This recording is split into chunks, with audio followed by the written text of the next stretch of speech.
Já havia muito tempo eu não tinha notícias dele, quando certa noite, acordando em sobressalto, vi distintamente meu irmão ser morto pela lança de um selvagem. O fato impressionou-me tão vivamente que permaneci acordado até de manhã e fui ainda perseguido durante várias semanas por essa visão. Algumas semanas mais tarde, recebia eu a notícia da morte de meu irmão na Abissínia, a 14 de novembro, morto pela lança de um selvagem. O fato deve ter coincidido com a visão. Infelizmente, no momento esqueci-me de registrar a data exata em que esta se produziu.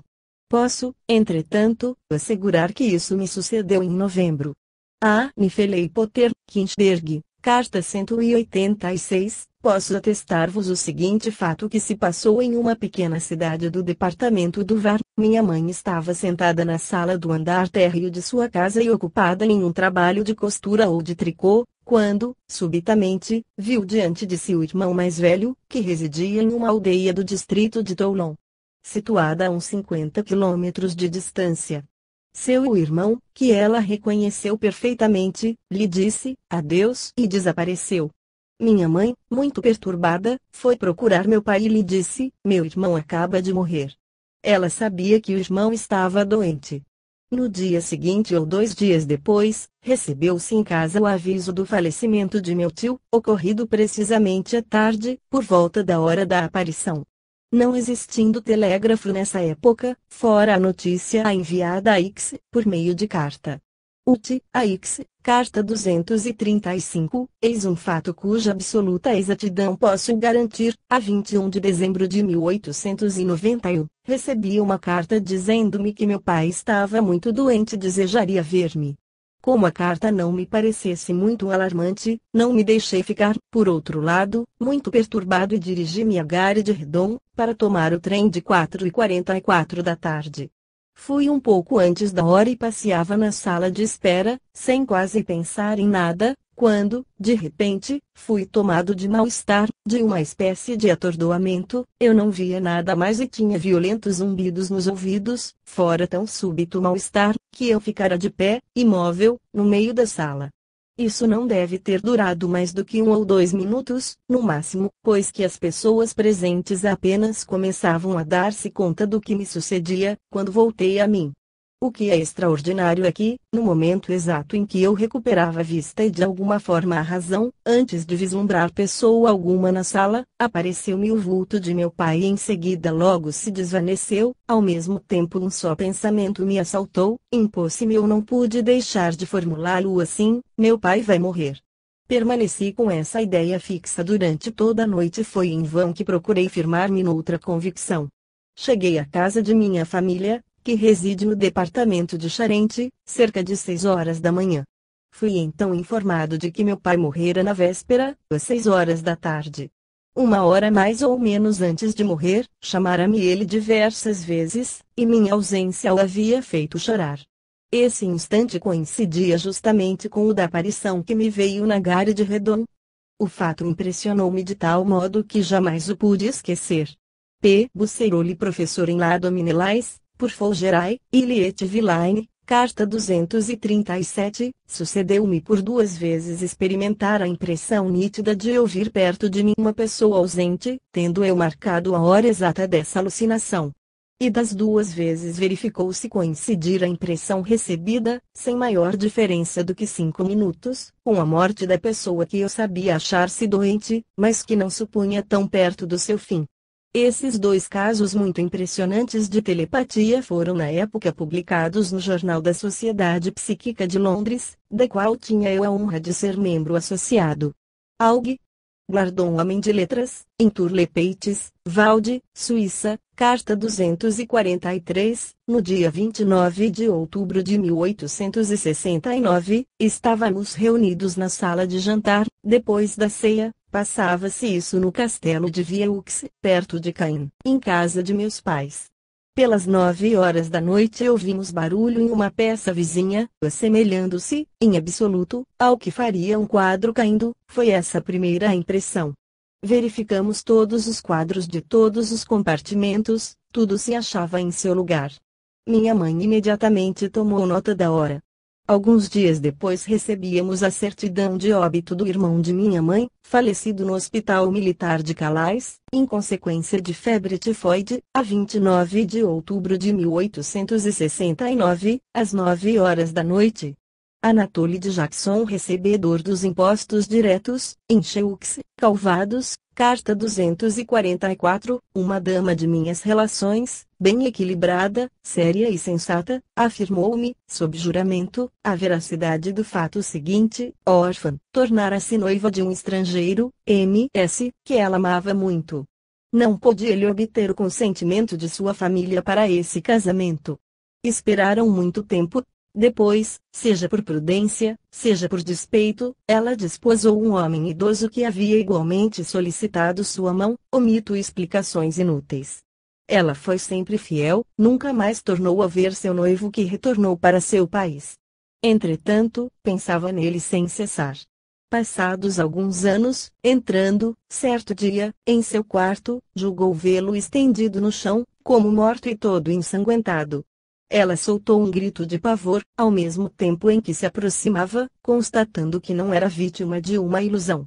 Ao cabo de um instante, tudo desapareceu e seu marido, que correra ao seu grito, nada viu. Ela supôs que M.S. devia ter sido vítima de um acidente, mas não pôde informar-se, por não conhecer sua residência.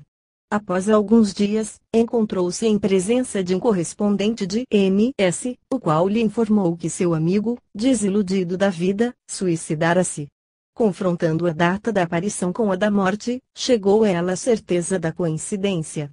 M. Gautier, Lyon, carta 247, uma senhora achava-se presente a um grande jantar de cerimônia, oferecido por certa personagem. No meio do jantar, a senhora em questão solta um grande grito e, com os olhos fixos na parede fronteira, braços estendidos para a frente, grita: meu filho, e cai com uma síncope. Levam-na para um outro compartimento e, ao voltar a si, soluçando, ela conta que, de repente, a sala de jantar, com suas luzes e seus convivas, havia desaparecido, para mostrar-lhe o mar enfurecido e seu filho a debater-se nas ondas, estendendo-lhe os braços. Mais tarde, recebeu ela a notícia da morte de seu filho, oficial de marinha, que havia sido arrastado por uma vaga, quando navegava no Mar das Índias, fato esse ocorrido no mesmo dia da citada visão. Posso, se o julgardes necessário, dar os nomes, os lugares e as datas. Hervoches Duque Lyon Combourg, Iliette Villaine, carta 252, uma de minhas amigas, esposa de um capitão, experimentou por 2 vezes a impressão nítida de ver um ser humano. Uma vez, foi seu primo, que ela chamou pelo nome em um passeio, ficando muito admirada de o encontrar. Noutra ocasião, seu criado, que ela deixara com saúde intolosa, na época em que encetara a viagem, abriu a porta de seu quarto e ela lhe perguntou, muito admirada, o que viera fazer. As 2 aparições não duraram muito tempo e coincidiram ambas com a hora da morte dessas 2 pessoas. J. Debate Pousan, Tolosa, carta 272, uma senhora de minhas relações, digna de fé, contou-me que, achando-se de viagem no Valais, há alguns anos, ouviu, logo depois de se haver deitado, 3 fortes pancadas em seu leito. Estava absolutamente sozinha em seu quarto. Sua companheira de viagem, que dormia no quarto contigo, ouviu também as pancadas e veio ver se a senhora, de quem se trata, estava passando mal e por isso a chamara. 2 dias mais tarde, a minha amiga recebeu a notícia da morte, quase súbita, de uma de suas melhores conhecidas falecida em Fribourg. A hora e o dia coincidiam exatamente com os em que ouvira as pancadas. F. Mozart de Rua de Lausanne, 2, Fribourg, carta 274, uma noite, acabava eu de deitar-me, quando ouvi um grande barulho que vinha do fogão, como se alguém o sacudisse violentamente. Fiquei tão aterrada que toquei a campainha chamando a minha empregada. Nada nos podia explicar esse barulho e tive grande dificuldade em acalmar-me, de tal modo havia-me ele impressionado. No dia seguinte, pela manhã, recebi a notícia da morte de uma amiga íntima, ocorrida durante a noite antecedente. Não tive a ideia de perguntar a hora. Instantaneamente, o barulho da véspera veio-me ao pensamento e associou-se a essa morte em uma correlação muito nítida, eis porque me sinto no dever de submeter-vos esse caso. O que contribuiu para esta ideia de correlação entre o barulho misterioso e esta morte é que existia entre essa amiga e eu um segredo que se relacionava com a doença causadora de sua morte. M. Clemente Amelin Tours, carta 275, há perto de 12 anos residia eu em Auchi. Uma certa noite, minha mulher, que dormia em um quarto contíguo ao meu e separado por um simples tabique, despertou-me dizendo: "Estais me chamando?" Não respondi-lhe. Ora essa, eu vos afirmo que ouvi muito distintamente o chamado, 2 vezes repetido, de meu nome, Maria. Maria foi, sem dúvida, sonhando-lhe disse eu que acreditastes ouvir alguém chamar-vos. Quanto a mim, eu dormia profundamente. Um instante depois, minha mulher me chamou, de novo, dizendo-me: "Levantai-vos depressa, acendei a vela, chamam-me ainda, tenho medo." Mas, eis aí onde o fenômeno se torna verdadeiramente extraordinário. Minha esposa, muito impressionada, passou o resto da noite em meu quarto e quis conservar, até de manhã, a vela acesa. "Lembrai-vos", disse-me ela, "que vamos saber da morte do Sr. Gautier, de Marsella." Creio haver reconhecido, nos sucessivos chamados, o timbre de sua voz. 32 No dia seguinte eu me achava, por acaso, diante de minha porta a passagem do carteiro, que me entregou uma carta com envelope tarjado de luto. Fiquei estupefato ao ver, pelo carimbo postal, que essa carta era procedente de Marsella, mas a minha estupefação foi ao cúmulo quando, ao ler a carta, verifiquei que a senhora Gautier comunicava à minha mulher que seu marido falecera no correr da noite e à mesma hora em que havia sido chamada por 2 vezes em horas diferentes. Repetidamente tenho contado esse fenômeno extraordinário e hoje me sinto feliz em fazer-vos a narração do fato, para que possais, em vossos trabalhos de pesquisas, nele encontrar uma indicação qualquer. A. Delpes Rua Cassini, 5, Nice, carta 284, A. Quando meu pai tinha uns 20 anos de idade, achava-se na Córcega, na casa paterna, com 3 dos seus irmãos que contavam de 19 a 30 anos e de forma alguma nervosos. Uma noite ouviram eles no andar superior, que lhes pertencia, mas na ocasião inabitado, como que passos de alguém que passeia. Quando se dizia, ouvis, parecia que batiam com o salto repetidamente. Subiram ao andar superior, procuraram por toda parte, nada, e quando desciam o passeio recomeçava. Durou isso 1 hora. Algum tempo depois, soube-se que uma tia, residente na América, morrera na mesma noite e hora exata em que foram ouvidos esses rumores insólitos. B. Em julho de 1877, meu pai faleceu em Constantina. Um de seus irmãos, a quem ele era particularmente afeiçoado, achava-se então na Córcega e balançava-se em uma rede. Estava ele, nesse momento, sozinho na casa paterna, não havia em casa nem pessoas nem animais. De repente, durante um momento, ouviu saltos desordenados no andar superior. Meu tio pôs-se a refletir em qual seria a causa de tais saltos, quando, recordando-se subitamente do que já sucedera durante sua juventude, disse: "Compreendo, compreendo, ele morreu. Ele era meu pai." Algumas horas mais tarde, sabia-se por telegrama que meu pai falecera a hora em que meu tio ouvira aqueles saltos. É Rafael de Galeão, Nice, carta 288, é meu pai um homem bastante instruído, de espírito positivo e jamais se ocupou com espiritismo, nem com outras práticas desse gênero. Ora, em 1860, meu pai e minha mãe, ambos dormindo, foram despertados ao mesmo tempo por um rumor de passos de homem calçado com pesados sapatos. Os passos encaminharam-se para o leito e chegaram até sobre o tapete. Nesse instante meu pai acendeu a vela, mas não viu nada e o silêncio continuou completamente. Ora, alguns dias depois, uma carta do Ministério da Marinha deu a notícia da morte de um de meus tios, que servia na Marinha em Toulon. Amava ele muito minha mãe. Morreu no mesmo dia em que os rumores de passos foram ouvidos no quarto, mas meu pai jamais pôde saber a hora exata da morte. Nem meu pai, nem minha mãe haviam pensado, na ocasião, em atribuir a menor importância aos rumores ouvidos, pois incompleto fenômeno, mas suponho que não se deve desprezar nada em um estudo desse gênero. Dr. Lamarck Dormoy, médico dos hospitais, Rua Ravès, número 1, Bordeaux, carta 287. Não tenho para referir-vos uma aparição, mas 2 fatos ocorridos no próprio dia da morte de um oficial em Tonquim. Produziram-se esses fatos, à tarde, produziram-se 3 pancadas bem distintas dadas na porta da cozinha, ouvidas por minha cozinheira e por seu filho. Este disse à sua mãe: "A senhora está batendo." E a cozinheira respondeu: "A senhora saiu, mas percorramos o apartamento." Aí não havia absolutamente ninguém. Na noite seguinte ouvi passos, rumores no quarto vizinho do meu, como se caminhassem. No dia seguinte contou a criada os meus temores noturnos, por sua parte ela me faz a narração do que ouvira na véspera. 12 dias depois vim a saber da morte de meu caro filho adotivo, verificada no mesmo dia. Passou-se isso a 1º de agosto de 1895. Por minha tia, Sra. Violette G. Clartea Rabalde Stanislau, 12 bis, Nancy, carta 290, deixara eu Paris havia meses e, regressando à mesma capital, pensava nas pessoas que ia tornar a ver e das quais nenhuma notícia tivera desde a minha partida. Passavam todas elas diante dos meus olhos com sua fisionomia habitual, exceto um senhor de cerca de 50 anos, que se apresentava pálido e desfigurado.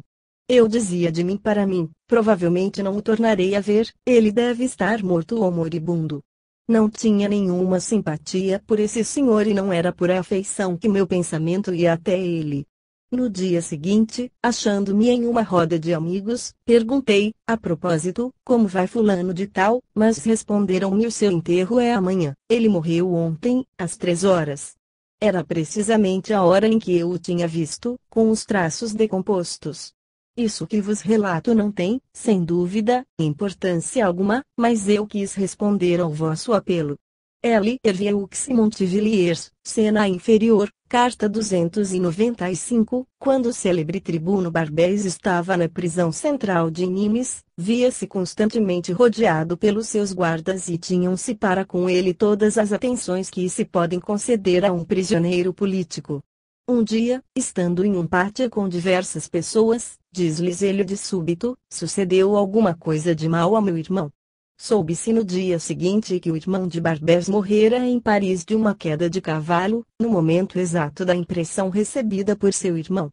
Marguerite Passeio da Busca, 14, Tolosa, carta 303, minha mãe, residente em Bourgogne, em Bligny-sur-Ouche, Côte d'Or, estava-se em 1871 ou 1872, a data lhe escapa.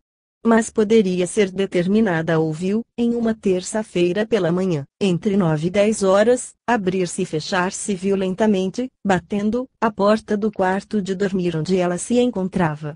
Ao mesmo tempo ouviu por 2 vezes chamarem-na, Lúcia. Lúcia.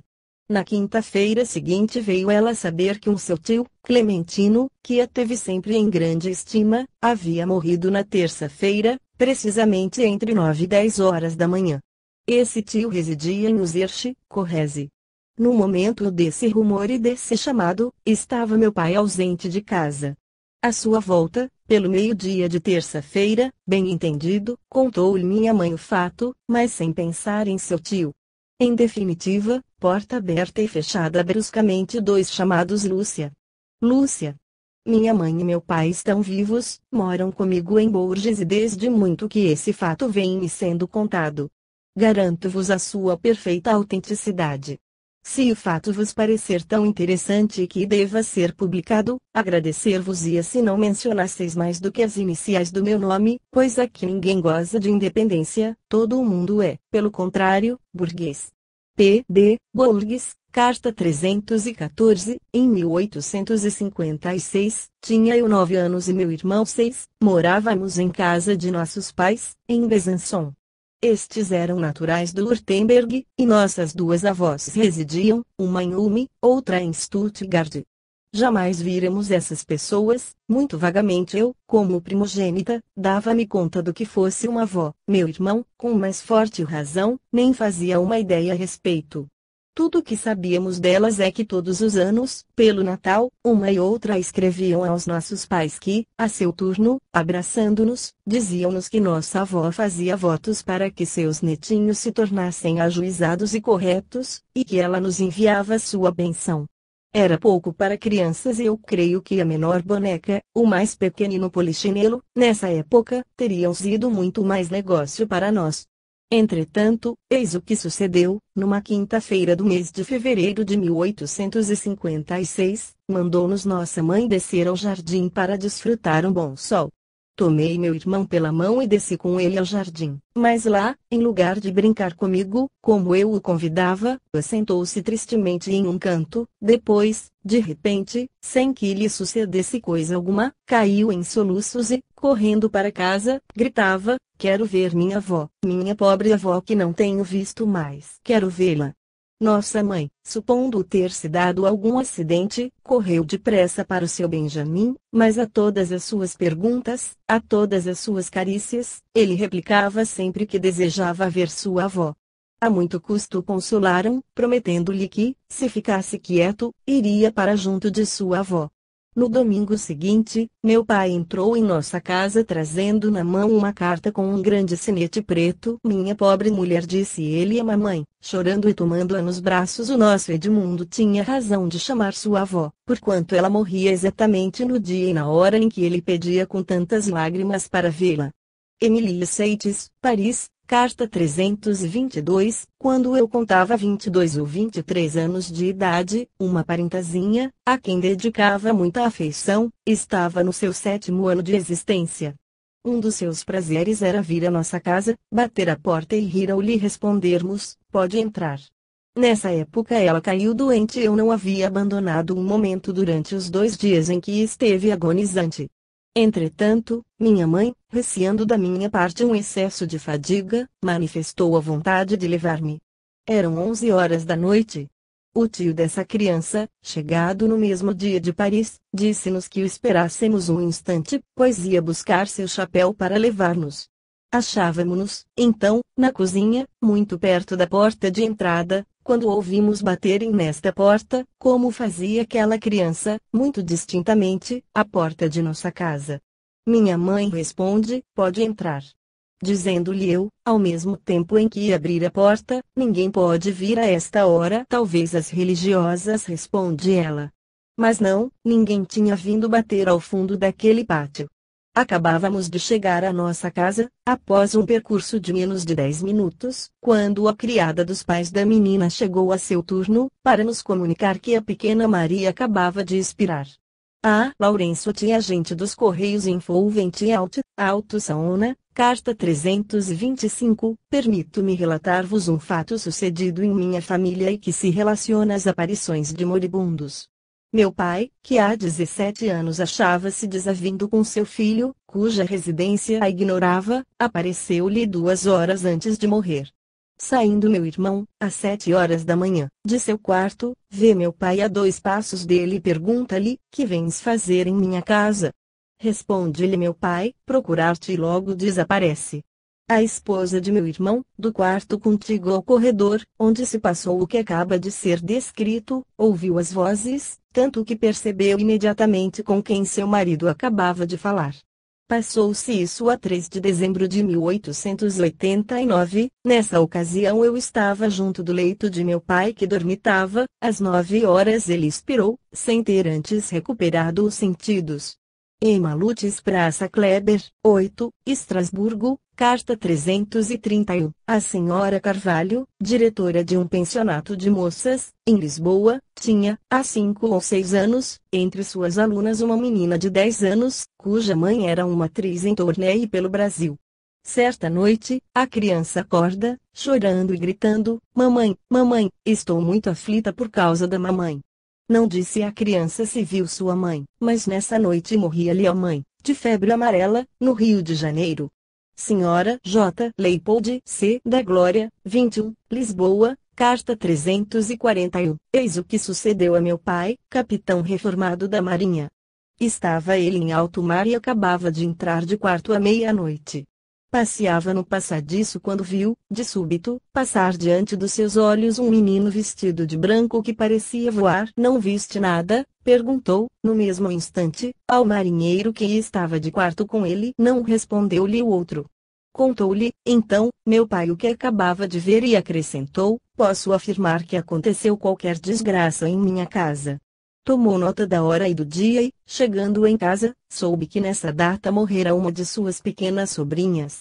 Meu pai relatou-me muitas vezes esse caso e mo repetiu ainda recentemente ao ler o que tendes escrito.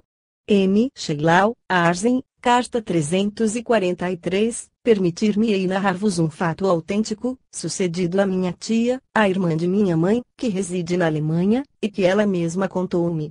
Uma bela manhã, pelas 8 horas, estava minha tia ocupada em pentear sua filha, quando, repentinamente, ela vê na parede desenhar-se um fantasma do qual se distinguia perfeitamente a cabeça, mas os traços pareciam de tal modo desfeitos por qualquer doença, que minha tia não pôde reconhecer esse rosto de moribundo. Tão impressionada ficou, devido a essa visão, que se pôs a gritar. Seu marido e sua filha correram e lhes mostrou ela, chorando, o fantasma que não havia ainda desaparecido. Meu tio e minhas 2 primas, entretanto, nada vendo, puseram-se a caçoar dela.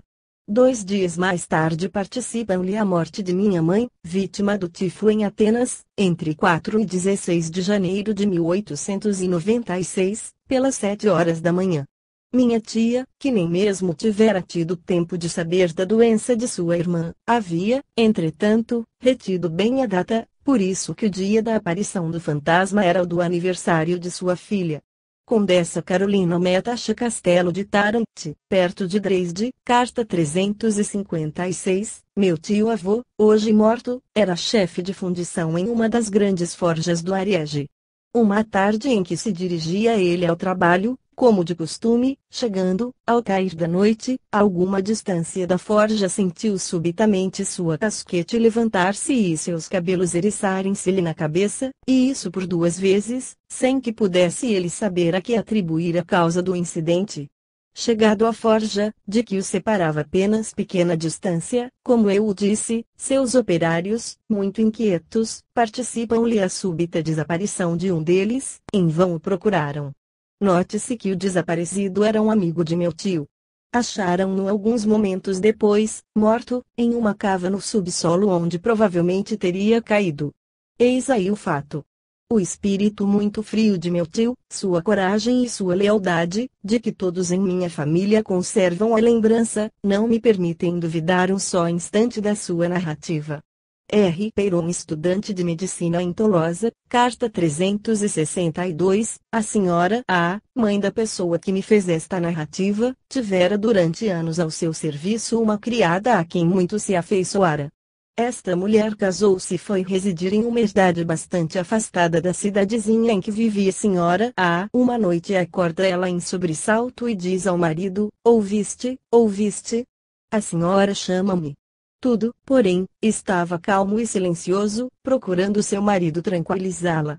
Ao fim de alguns minutos, a pobre mulher, cada vez mais agitada, diz, é preciso que eu vá à casa da patroa, ela está me chamando, estou certa de que devo ir. Continuando seu marido a supor que se tratava de um mau sonho, pôs-se a motejar da esposa, e ao fim de certo tempo ela acabou por se acalmar. No dia seguinte pela manhã, esse homem, indo à cidade, soube que a senhora A., tomada, na véspera, à tarde, de súbita indisposição, morrera à noite e durante a agonia não cessara de chamar sua antiga criada, no momento mesmo em que esta ouvira a voz de sua patroa. Suzanne H., Paris, carta 363, a M. Passa, hoje falecido, mas que foi pastor em Versalhes, durante longos anos, contou-me o seguinte fato, estando, certo dia, perfeitamente desperto e consciente, era ele então, se não me falha a memória, estudante em Estrasburgo, viu seu irmão, oficial de turcos na África, deitado ao fundo de um silo, com a cabeça partida. Ainda que muito impressionado por essa visão, não lhe passou um só instante pela mente que pudesse ela representar uma realidade, e disso não cogitou senão mais tarde ao receber pelo correio da Alemanha a notícia de que, no mesmo dia em que lhe apareceu o irmão, fora este atacado por um dos seus homens que, após haver-lhe aberto o crânio, atirara-o em um silo. Certa moça, muito ligada à minha família e cujo pai residia em Constantinopla, deixo de citar seu nome por discrição, pois não estou autorizado a divulgá-lo, estava passando uns tempos em casa de uma de suas tias, em Gênova. Tendo ido, certa noite, ao baile, muito alegre, como de costume, ela deteve-se, de súbito, no meio de uma contradança e, banhada em lágrimas, gritou: "Meu pai morreu, eu o vi." Com grande custo conseguiram acalmá-la, mas alguns dias depois soube-se que seu pai, que ela nem mesmo sabia estar doente, sucumbira, de fato, no mesmo instante em que se dava o fenômeno de sua aparição. 33 Mono de Rua do Dragão, 97, Marsella, carta 366, estando eu de morada em Zuriche. Por alguns meses, vi, um belo dia, às 3 horas da tarde, passar na rua, diante da minha janela, uma pessoa que eu sabia achar-se na Itália. Experimentei com isso uma impressão tão forte, que fiquei perturbada todo o resto do dia e contei o fato a uma das minhas primas. Cometi o erro de não assinalar exatamente o dia e a hora. Alguns dias depois soube que a pessoa que eu tinha visto passar, um doutor que me tratara e a quem muito me afeiçoei, acabava de morrer subitamente, devido à ruptura de um aneurisma, na Itália. Creio poder afirmar que não decorreram mais de 24 horas entre a hora da aparição e a morte do aludido doutor, verificada a 25 de dezembro de 1897. Lucia de Hauser, Mulhouse, carta 367. Há cerca de 3 anos os pais de minha esposa residiam em Marsella, na Praça Sebastopol, número 5, segundo andar. Sua filha mais velha morava em Béziers, onde se achava gravemente enferma. O senhor e a senhora Jaume deixaram seu apartamento de Marsella para ficar ao pé de sua filha, entregando seu apartamento aos bons cuidados dos seus amigos, locatários do primeiro andar. Após um mês, mais ou menos, de ausência, passamos pela dor de perder minha cunhada, sua primogênita. Ora, na mesma noite de sua morte, na mesma hora, 11 da noite, os locatários do primeiro andar, em Marsella, ficaram muito surpreendidos ao ouvir alguém subir ao segundo andar, abrir as portas e percorrer o apartamento em todos os sentidos. Nem um só instante duvidaram de que fosse a família Jaume que tivesse voltado de Béziers. Já estando deitados, não julgaram a propósito levantar-se para ir apresentar as boas-vindas aos seus amigos, mas no dia seguinte, bem cedo, subiram para fazer-lhes uma visita. Qual não foi seu espanto ao encontrar intacto o apartamento? Nenhuma porta havia sido aberta, nenhum sinal de passagem de quem quer que fosse. Ch. Soulairol farmacêutico de primeira classe em Casoules Béziers, Herald, carta 390, venho, em resposta à vossa solicitação relativa aos fatos de ordem psíquica, assinalar-vos o seguinte caso, do qual meu pai, o Sr. Fleurant, professor jubilado, e minha mãe, professora, domiciliados em Tenai, Indre, vos garantirão, agora mesmo, a autenticidade. Era em 1887, no mês de fevereiro. Minha mãe tinha nessa época em Évreux seu único irmão, ao qual votava uma grande afeição e que, a seu turno, muito lhe queria. Infelizmente meu tio estava sofrendo de um mal que devia conduzi-lo ao túmulo, a despeito da ciência e dos bons cuidados da família. No fim do ano precedente, tendo minha mãe ido ver seu irmão, pudera constatar por si mesma a gravidade do mal e tivera, da parte do médico, a certeza de um fim mais ou menos próximo. A 11 do mesmo mês, pelas 6 horas da tarde, estando minha mãe no porão de sua escola, daí regressou tomada de uma emoção indescritível, ouvira, no intervalo de alguns segundos, 3 gritos dilacerantes dirigidos a ela, parecendo vir pelo respiradouro do aludido porão, situado ao norte. Meu irmão, disse ela, meu pai está em agonia, acabo de ouvir os seus chamados. 2 dias depois recebia ela uma carta, datada de 12, na qual se noticiava a morte de meu tio Ernesto Barthelemy. A senhorita Branca de Louvigny, autora dessa carta, e que assistira o enfermo até o seu último instante, nela dizia que não cessara ele de chamar minha mãe. Minha mãe repetia sempre esses detalhes e ela continua ainda convencida, sem que possa explicar o fenômeno, de que esteve efetivamente, durante alguns instantes, em comunicação pelo pensamento com seu irmão. Por minha vez transmito-vos o fato, desejando que vos possa ser útil na pesquisa das causas que produzem tais efeitos. A Fleurante, professora em Renily, atualmente em casa de seus pais, em Tenay, Indre. Os abaixo assinados certificam que as informações dadas por sua filha, na presente carta, são da mais rigorosa exatidão. G. Fleurante, professor jubilado.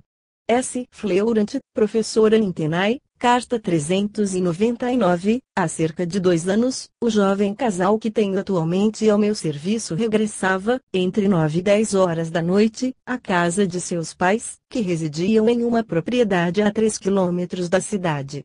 O marido levava pela rédea o cavalo da herdade, que não ia muito depressa.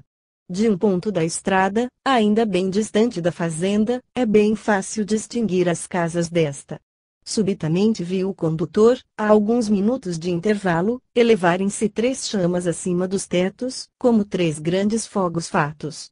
Supondo tratar-se de um incêndio, apressou ele o seu cavalo. A jovem esposa nada tinha visto, mas entrando no pátio ouviu distintamente, assim como seu marido, repetidas pancadas em um portão do jardim, semelhantes a um rufar de tambor. Entrando em casa, encontraram sua mãe profundamente emocionada. Por 3 vezes diferentes, correspondendo às 3 chamas vistas por seu filho, ouvira ela um barulho de cadeiras arrastadas na sala. Por 3 vezes dissera esta e nada pudera ver. Levantaram os criados para percorrer as cavalariças, nada viram nem ouviram eles de anormal. Somente os rendeiros foram impressionados pelo fato e mesmo quando todos, um pouco mais sossegados, se dirigiram aos seus respectivos cômodos, o fragor das cadeiras arrastadas recomeçou. De novo todos se reuniram e, como no interior de nosso país as puras tradições de piedade não estão completamente perdidas, a mãe e seus filhos uniram suas preces em favor da pobre alma angustiada que os viera visitar, sem saberem de que pessoa de seu conhecimento poderia tratar-se.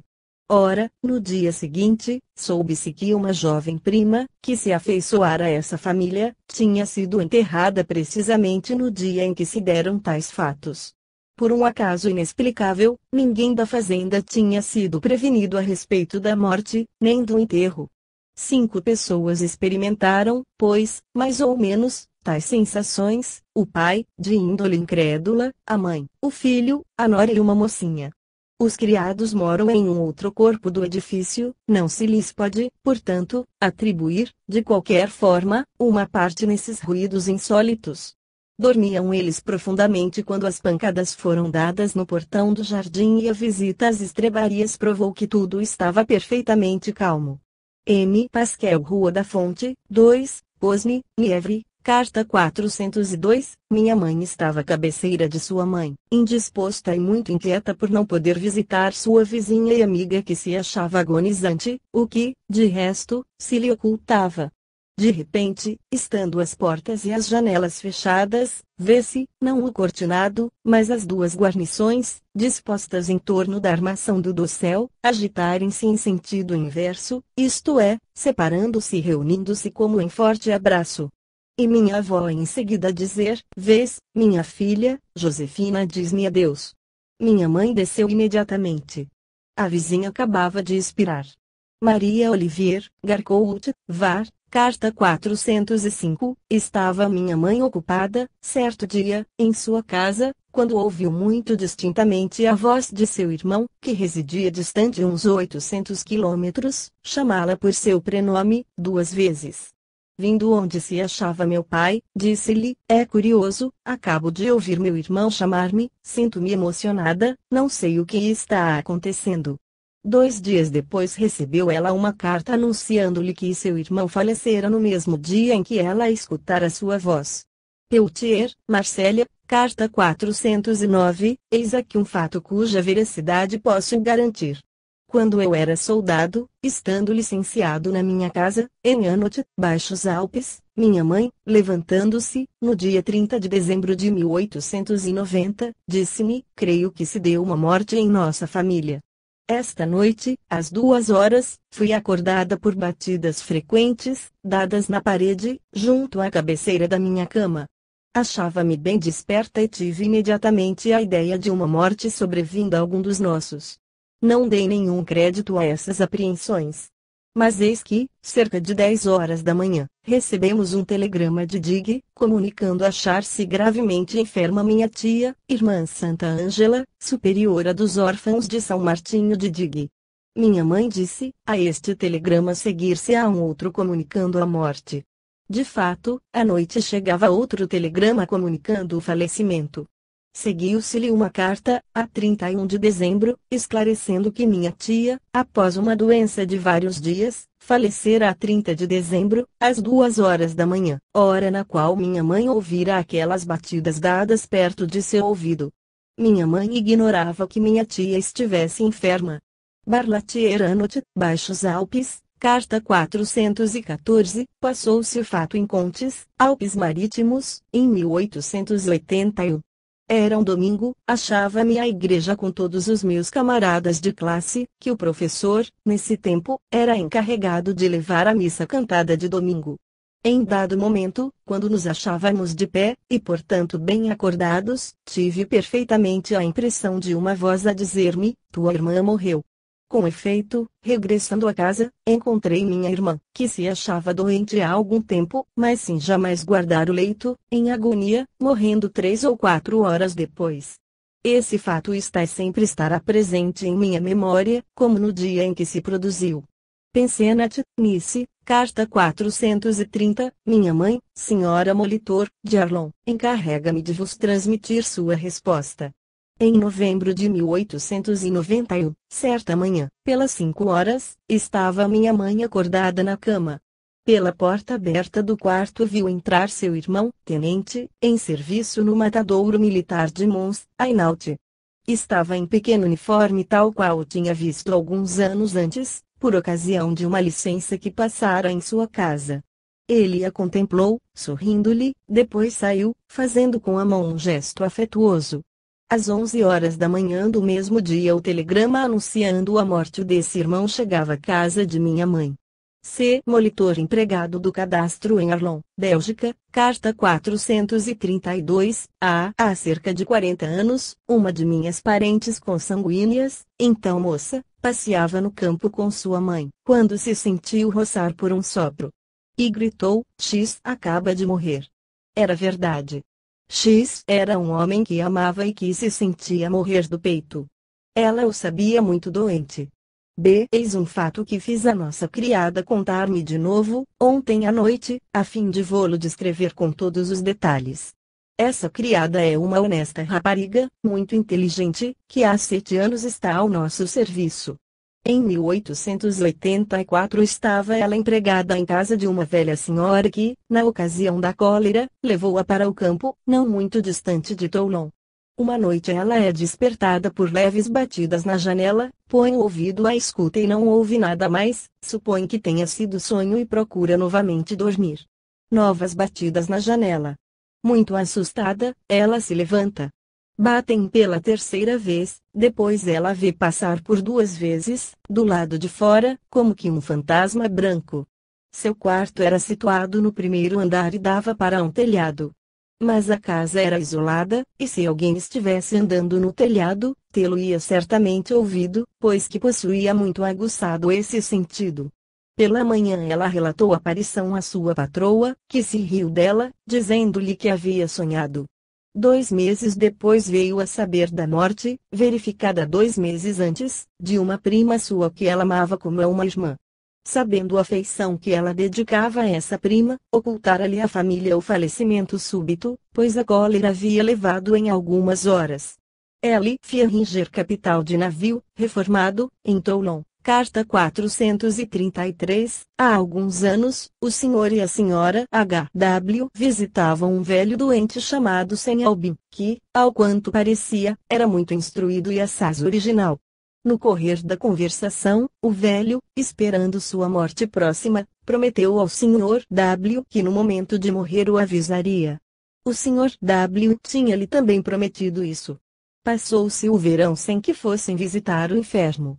Uma noite de inverno, à hora de cear, o Sr. W lia seu jornal, quando de repente levantou involuntariamente a cabeça e disse à sua mulher: morreu sem Albin. A Sra. W não podia acreditar nisso e perguntou de quem tivera ele a notícia. Ninguém jamais me falou de sem Albin, respondeu ele, mas recebi na fronte uma diminuta pancada que, ao mesmo tempo, fez-me pensar na morte de sem Albin. Na manhã seguinte a Sra. W ouvia falar na igreja da morte de sem Albin, que ele ia exalar o último suspiro na véspera, à noite.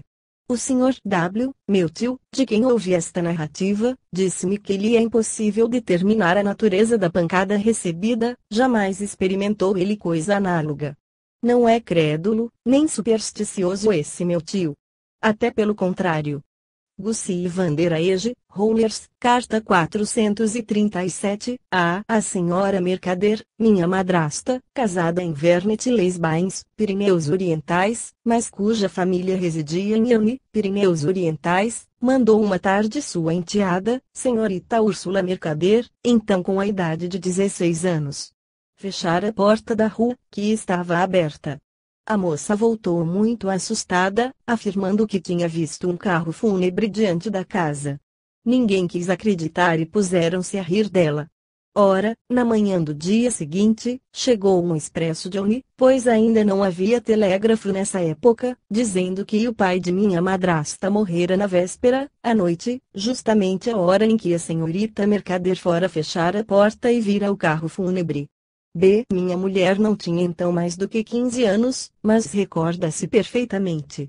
Seus pais dirigiam um estabelecimento termal em Vernet-les-Bains e os empregados tinham seus quartos no mesmo corpo do edifício, dando para um só corredor.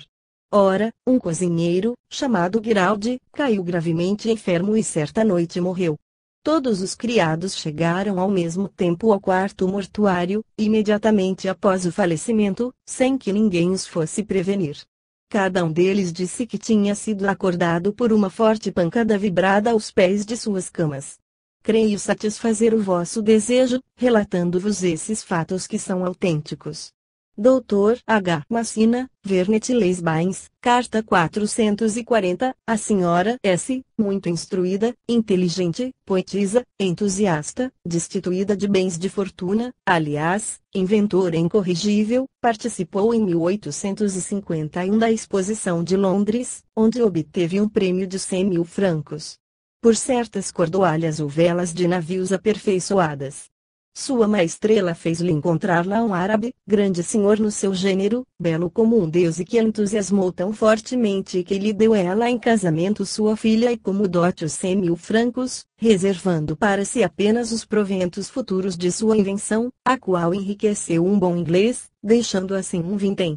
Essa moça, bela, delicada, boa, perfeitamente educada e instruída, produto parisiense em todo o seu valor e refinamento, foi imediatamente levada para a África por seu marido, verdadeiro bárbaro, civilizado somente para a ocasião. Uma horrível e miserável existência começou para ela. Vida nômade, sob a tenda, em promiscuidade com 3 ou 4 outras esposas tão brutas e tão selvagens como seus senhores.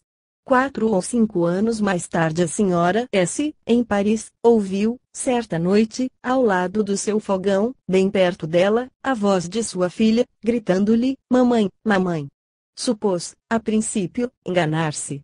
Pouco depois, o mesmo chamado, porém muito mais forte e pronunciado como em agonia. Levantou-se, percorreu o compartimento, olhou para a rua. Tudo inutilmente. Ela não sabia o que pensar nem o que fazer, quando, pela terceira vez, a voz repetiu: mamãe, vem, vem, eu te peço, vem depressa. Então ela não hesitou mais. Desde o alvor do dia se pôs a caminho para Marsella. Quanto tempo durou a viagem? Existiam, nesse tempo, estradas de ferro. Havia-lhe dito a voz: venha a Marsella? Nada sei de tudo isso. O certo é que em Marsella ela encontrou, reduzida à última extremidade, sua desgraçada filha, que parece tê-la apenas esperado para morrer em seus braços. S. Babinette Rincogni, Tolosa, carta 443, a meu avô materno, homem grave, calmo e rígido mais que se pode ser, passeava um dia no quarteirão mais populoso de Londres, absorto em suas reflexões. Em dado momento, viu ele abrir-se uma passagem no meio da multidão e dirigir-se para o seu lado um dos seus mais caros amigos de infância, coronel comandante de um regimento das Índias e que devia estar, segundo as informações dos jornais, ocupado precisamente nesse instante, em submeter os cipaios revoltados. Meu avô, no cúmulo da surpresa, estendeu a mão ao seu amigo e a fazer-lhe uma pergunta, quando bruscamente, como tinha vindo, desapareceu.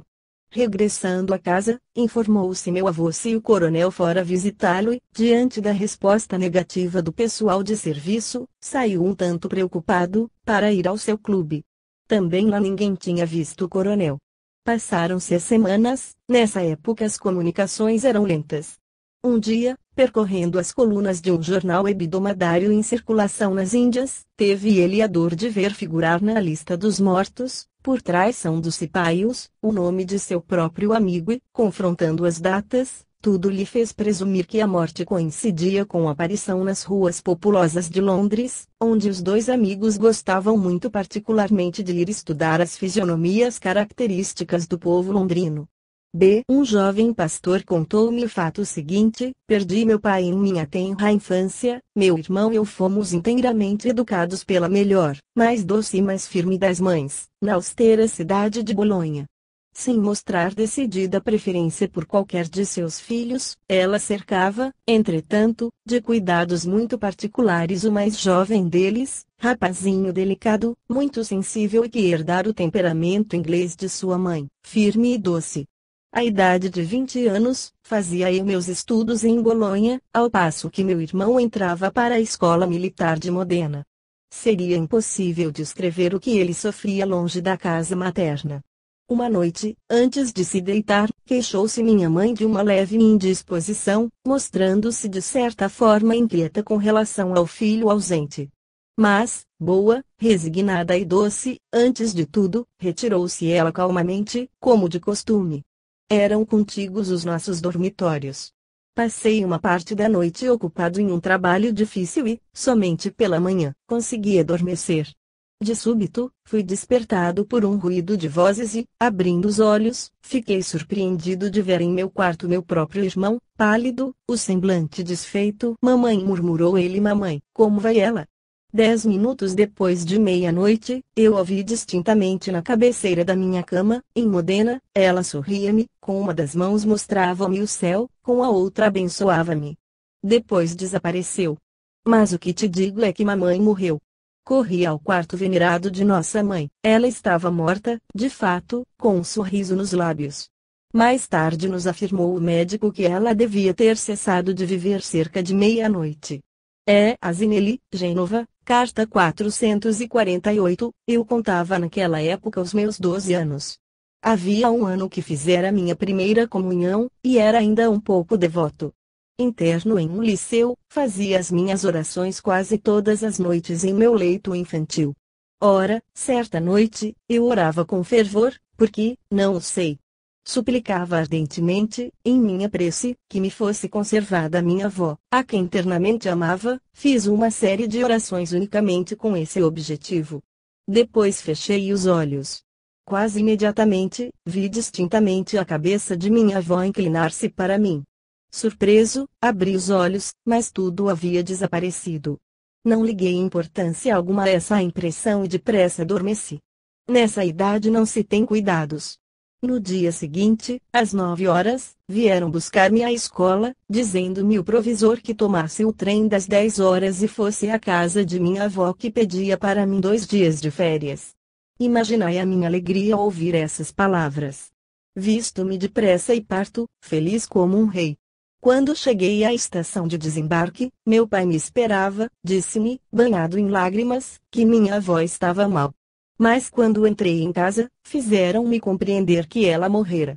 Alguns dias mais tarde, perguntei a que horas morrera minha avó. Disseram-me que falecera na sexta-feira, às 8h50 da noite. Devo observar que minha vozinha somente caíra doente na quinta-feira, véspera de sua morte, e que ninguém me informou a respeito. Desde esse momento, como eu tivesse suplicado a Deus para conservar-me por muito tempo minha avó, não tendo sido atendido, cessei com razão de acreditar nele. Dizem que Deus atende às súplicas de todos os que recorrem a ele. Eis aí uma prova, e também da blague que é a religião católica. Ela é igual às outras, muito simplesmente. 34 A. Frinciante, Torigny, carta 452, contou-me minha tia que estando, certa noite, deitada, mas perfeitamente acordada, produziu-se um rumor insólito na estrebaria dos cavalos. Enquanto seu pai ia ver o que se passava e acalmar os animais, minha tia avistou distintamente seu avô, de pé, diante do fogão. Tendo chamado sua mãe, para que ela ouvisse também, desapareceu a visão. No dia seguinte sabia-se da morte do avô, ocorrida, tanto quanto posso recordar-me, em um acidente que sofrera andando a cavalo. Eu sustentava que tudo isso não era mais do que o efeito de um sonho, mas minha tia afirmou-me que não dormira um só momento antes da aparição. Henri Pérez, Rua da Capela, 166. Paris, carta 453, o Sr. Dr. Blanc, da Aix-les-Bains, contou-me que foi testemunha, em sua juventude, de um fato curioso. Uma de suas tias achava-se doente e o filho dessa tia, um rapazinho de 6 anos, foi mandado à casa do Dr. Blanc, pai do atual doutor, creio que em Salanches, para brincar com meu primo. Súbito, a criança detém-se em meio de seu brinquedo, com ar espantado e grita: "Mamãe!" Eu vi a mamãe. O fato foi comunicado ao doutor e este logo supôs achar-se doente a criança, mas um pouco mais tarde se soube que a mãe morrera no instante em que o filho havia gritado. Luiz Nicole 61, Tierney R. Streatham, S.W., Londres, carta 455, eu tinha em Malamolo um parente de minha mãe, que residia em Varennes, distante 15 quilômetros, e que ela amava muito, por causa de diversos serviços que lhe havia prestado em momentos difíceis. Este parente, que já não existe, sabia que minha mãe se achava doente. Assegurou-me ele que, tendo ouvido, na noite de seu falecimento, um grande barulho no celeiro, como se sacudissem violentamente sacos cheios de grãos, pôs-se a dizer: "A prima Labé morreu." Foi-lhe isso confirmado quando lhe participei o falecimento. Minha mãe, com efeito, morreu na noite indicada por esse parente. Tenho para mim que, se as manifestações telepáticas não são mais frequentes, é que elas não se verificam senão de pessoas amigas a pessoas amigas, mas verdadeiramente amigas. Quantos estão neste caso? Nada mais comum do que este nome. Nada mais raro do que ver o amigo Labé tabelião em Esmes, Meuse, carta 457, ouvi muitas vezes contar em minha família o seguinte fato, sucedido a meu tio, membro do Instituto, professor na Escola de Títulos e Documentos, morto há 18 anos. Não vos posso infelizmente garanti-lo senão em suas grandes linhas e, por conseguinte, peço-vos, se o publicardes, não mencionar o nome de meu tio. Este, muito católico, fora educado por uma de suas tias, de quem se lembrava sempre com reconhecimento e emoção. Ora, pela época de sua primeira comunhão, na véspera, suponho, afastado dessa tia por centenas de léguas, avistou-a diante de si, teve a certeza de que ela morrera e que viera dar-lhe a sua última bênção. Poucos dias depois, soube-se, com efeito, que ela morrera a hora em que fora vista por essa criança. Paul Kittel, professor substituto da universidade, no pequeno Liceu Corneli, em Elbeuf, Sena Inferior, carta 458, por uma tarde de verão, às 3 horas pouco mais ou menos, passeava eu, lendo uma página de Alphonse Daudet, quando, bruscamente, me pareceu que um meu camarada, atualmente piloto da Marinha, caía chorando, na atitude clássica dos soldados. Feridos de morte, mão sobre o coração e queda de costas. Isso me intrigou bastante, a ponto de que, à noite, falei sobre o caso à minha família. 4 ou 5 dias depois, recebi uma carta de nosso ex-professor comum, dizendo-me: "Vosso amigo Luiz está em extrema aflição. Há alguns dias, tendo ido à caça, feriu, com um tiro desazado, seu irmão Carlos. Este acabava de bacharelar-se. Ao receber essa carta, pensei na minha visão. Ela me enganara, pois Luiz não fora ferido. Realizou-se a minha visão às 3 horas, verificando-se o acidente às 4h30. Entretanto, mais tarde, vim a saber que Luiz desmaiara, dizendo: se Carlos morrer, mato-me. Eis, na íntegra, o que se passou. Insisto sobre a certeza de ter tido conhecimento de uma desgraça 1 hora antes do acidente que a provocou. Cito-vos os nomes por inteiro, mas não desejaria que os publicasseis integralmente, pelo que vos agradeceria se lhes mencionasseis apenas os prenomes. J. P. St. Paules Romans, Drome, Carta 459, em 1865, a cólera fazia devastações em La Seine. Para fugir ao flagelo, refugiou-se minha família numa aldeia vizinha. Nessa aldeia residiam